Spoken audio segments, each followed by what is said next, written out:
बाढ़ में है दह गया है, खाए के ठेकान नहीं के, गरु माल के ठेकान नहीं के, रहे के है शरण नहीं के। मुखिया घुमहू न आया, न राशन कार्ड बनाया, न कुछ सुनेगा।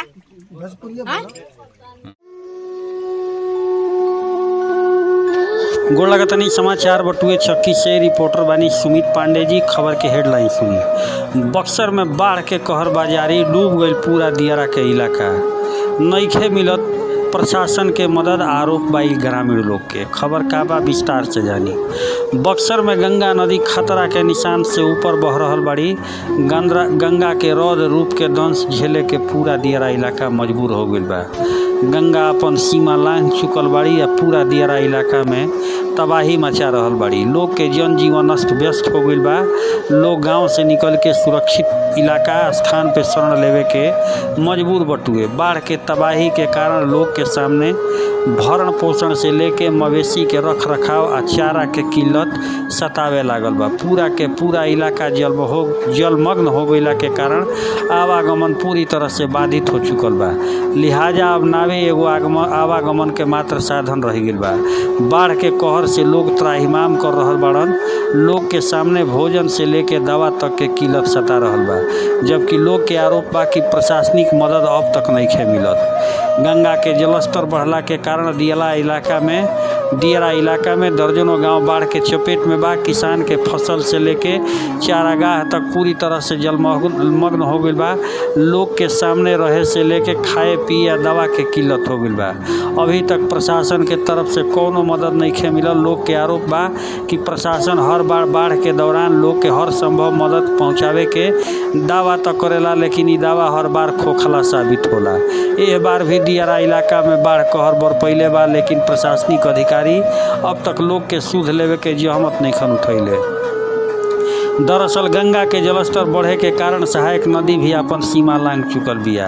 अब बाढ़ के पानी गांव में समा चुकल बा। आलम ई बा कि लोग जान माल के रक्षा खातिर सुरक्षित स्थान पे शरण ले रहल बड़न। ऐसन में लोग के सामने खाए पिए के किल्लत से लेके पशु के चिंता भी सता रहल बा। ज़्यादातर लोग ऐसन बाड़न जौन अभी बाढ़ के कारण गाँव में फंसल बाड़न, लेकिन प्रशासनिक अधिकारी उनकर कौनो सुध नइखन ले। आलम ई बा कि अब बाढ़ के कहर झेल रहल बाड़न। प्रशासनिक अधिकारी सरकार के कोसे में लागल बड़न। यह गंगा के तांडव के रूप देखला के बाद, लोग के बेबसी देखला के बाद केहू भी दर्द से करा उठी। जी हाँ, ये सारा कुछ गंगौली पंचायत के अंतर्गत आवे वाला कई गो गाँव के स्थिति बटुए।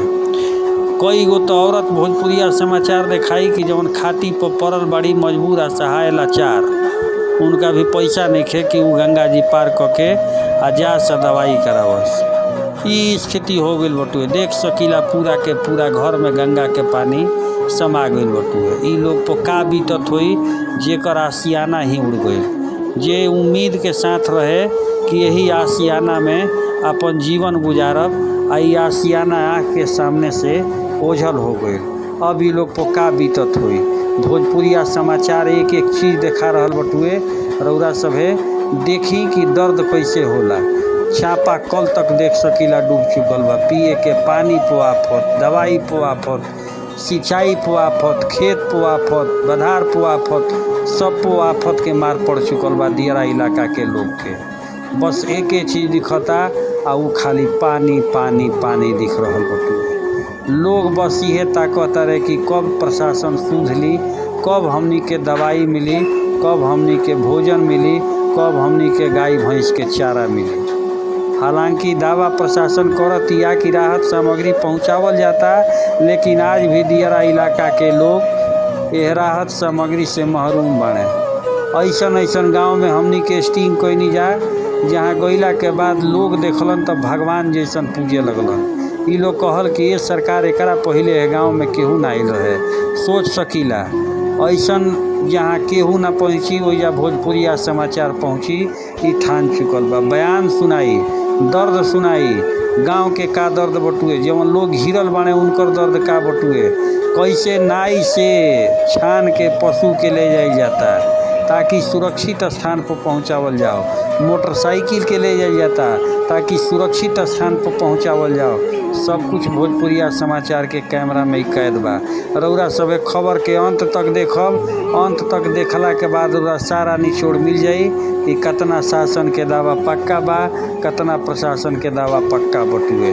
आज दर्द में लोग कराह रहल बड़न। ये घर के झोपड़ी के रहे वाला लोग के का हालत होत होई जे 2-2 रुपया जोड़ के वो घर बनिलस और घर अब बाढ़ के आगोश में आ गई। सुनी बयान शेयर करी। क्योंकि दूसरे के कहने पर चलना है, दूसरे के जमीन में रहना है और दूसरे के भोजन देने से हमें भोजन मिलना है। तो सर कितना दिन तक हम ये लोग झेलेंगे? हम अपने व्यवस्था के लिए पूछ रहे हैं अपने गवर्नमेंट से, या अपने विधायक हो या डीएम हो, कोई भी आते हैं देख करके चले जाते हैं।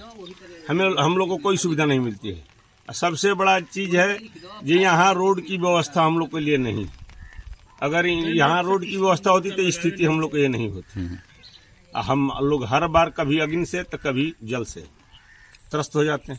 गर्मियों के दिनों में आग से और बारिश के दिनों में बाढ़ से और बरसात के दिनों में बाढ़ की समस्या है। इस समस्या में कब तक गवर्नमेंट हम लोग को सुनेगी? ये हर साल ऐसी स्थिति होती है। हर साल ये ऐसी स्थिति है। हो सकता है किसी साल ना हो, मगर हर साल यही स्थिति बना रहता है। लगभग यही स्थिति, लगभग यही है। बरसात में रोड नहीं मिलता है तो हॉस्पिटल भी जाने की समस्या है। अभी बाढ़ में अगर किसी की जाने की भी समस्या अभी बाढ़ में अगर किसी की तबीयत खराब हो जाती होगी तो अभी क्या तो करें? बस वही इमरजेंसी सेवा के लिए हम लोग के पास ये छोटी छोटी नाव है। ये भी नाव अगर गंगौली बांधे पे होगी तो हम लोग यहाँ खड़े होकर इंतजार करेंगे। तो यही स्थिति है सर। बाढ़ के पानी में विषैले जीव जंतुओं का प्रवेश होता है। बाढ़ के पानी में विषैले जीव जंतु से तो हम लोग सर हर समय जो है शंका फैली रहती है कि कब आ जाएंगे, कब हम लोग को काट देंगे या कब हम लोग उन लोग को मार देंगे। यही हमारी स्थिति है।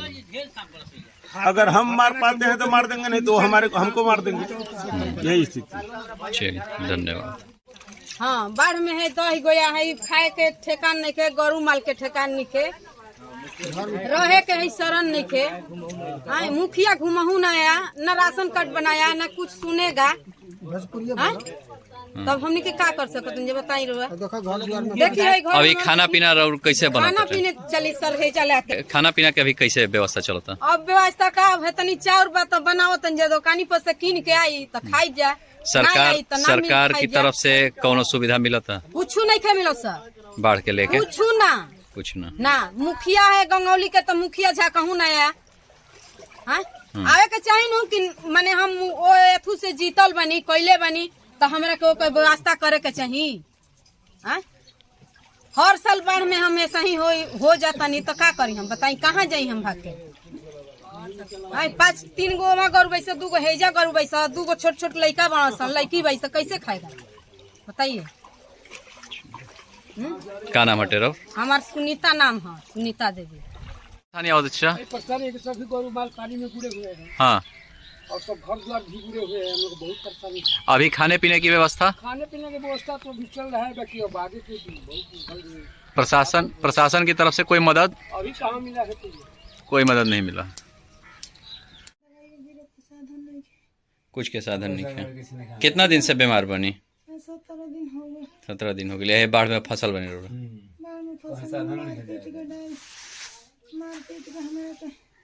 बेकार को दिले बालो बिग दिले रोल लगाने जी के केरे कुछ सुनाई नहीं के थाना पुलिस कुछ के हो मदद नहीं के करत।